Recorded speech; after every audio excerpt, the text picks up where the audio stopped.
Hey up everyone, welcome back to the Rugby League History channel. Tonight I'm going to be doing my review of the round 11 match for the Parramatta Eels against the West Tigers. This match was played at the Western Sydney Stadium, and I'm just going to be going through what I thought of the match as I do with every Parramatta game, win, lose or draw for this year. So the match started, and early on we lost the ball, gave West the advantage. And then in the third or fourth minute, Luciano Leilua scored a try through a Harry Grant pass, which I thought was forward, but they decided to not even show a replay of that. They just awarded the try. I know that they can't rule on a forward pass, but I thought that it was marginally forward. And then once we finally got the ball, we put together a couple of good sets, and then we scored on the left-hand side through Micah Sivo. It was actually a good try because it went through the hands, and then the ball nearly hit Michael Jennings in the head, and he had the presence of mind to duck out of the road, and Sivo scored the try in the corner. And then West got the ball back again. They got a couple of set restarts, and then they scored pretty much, you can see, a training ground try through David Norfoluma. I thought that was a very soft try by Parramatta to concede. And then Moses Mbai kicked a penalty goal to make it 12 points to 4.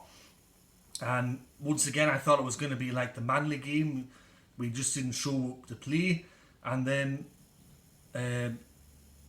what happened was Andrew Davey, who had come on as a substitution, his second game in first grade, he produced a really good offload for Clint Gutherson, who put Regan Campbell-Gillard through a hole.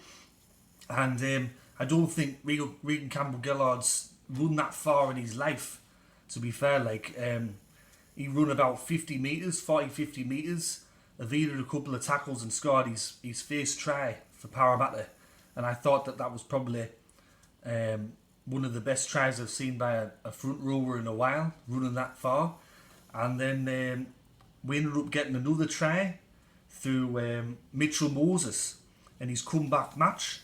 He did this audacious chip and chase over the top, caught the West players all off guard and scored underneath the post. I thought that our first half was alright. I thought we were coming back into the match. There was an incident in the first half with Ryan Mattison, how he went to tackle Russell Packer, I think from the kick restart, and he come off second best, and Russell Packer was really giving it to him. And they were seeing at half time, Yvonne Sampson and all that was seeing that Parramatta and West Tigers, it's this fierce rivalry and this is just another chapter. Now look, I like Yvonne Sampson and Michael Ennis and all that, but it's not a fucking rivalry. It's not even a derby match. You know, growing up, Parramatta against Bellarmine, Parramatta against Western Suburbs, it was never a rivalry. I never grew up hating those teams. It was just another match. And then when they both merged to form the West Tigers, it's been the same. It's just another match. But these commentators and these people in the media have got it in their heads that this is a big fucking rivalry. It's not. I don't care what you fucking say. It's not a rivalry. The problem here is it's between Ryan Mattison and West Tigers. It's got nothing to do with Parramatta. It's between Ryan Mattison leaving West Tigers under bad circumstances, and he's continued to see things or allegedly see things about West Tigers since then. It's got nothing to do with Parramatta. It's the same with any club. If you leave a club and you go to another club and you have a problem with that club, it doesn't make the whole club have a problem with the previous player's club, if you get what I mean. So Ryan Mattison didn't come back for the match. Russell Packer, I think, completely knocked him out. He wasn't going to come back from that. Started the second half. I think we started the second half quite well, and we ended up getting a try through Sean Lean. I thought it was a really good try by Sean Lean.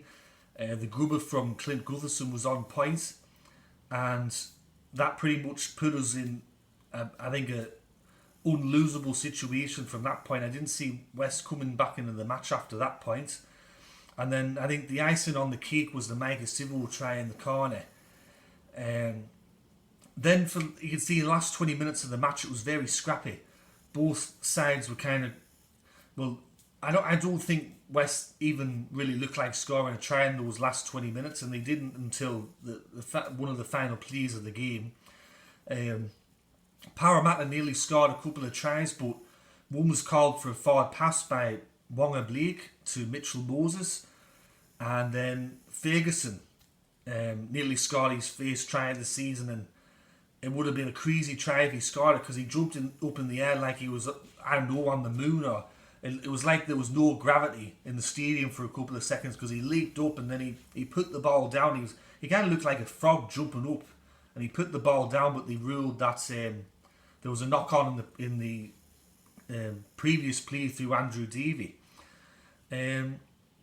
So I think, look, we played a lot better than last week against Manly, but those starts are a bit concerning for us because, okay, you can get away with it against West Tigers or a South or maybe some of the other clubs that are kind of fighting for those finals positions, or even teams lower. But if we were to play like that against a Melbourne or an Eastern Suburbs, I can tell you, we'd be down 18-24-0 early on.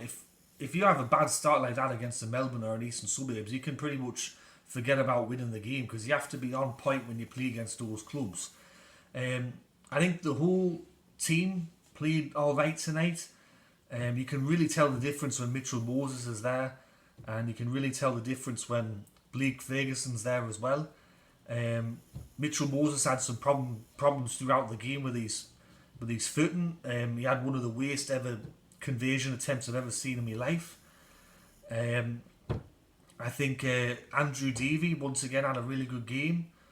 I think the Parramatta players will be happy with the performance for the most part, but I'm pretty sure Brad Arthur will be going on about those starts yet again. He's going to probably be telling them this week in training, you have to start the game better than that because you just can't afford to start that poorly against the top sides. You can get away with it in a match like this, but not against the top sides.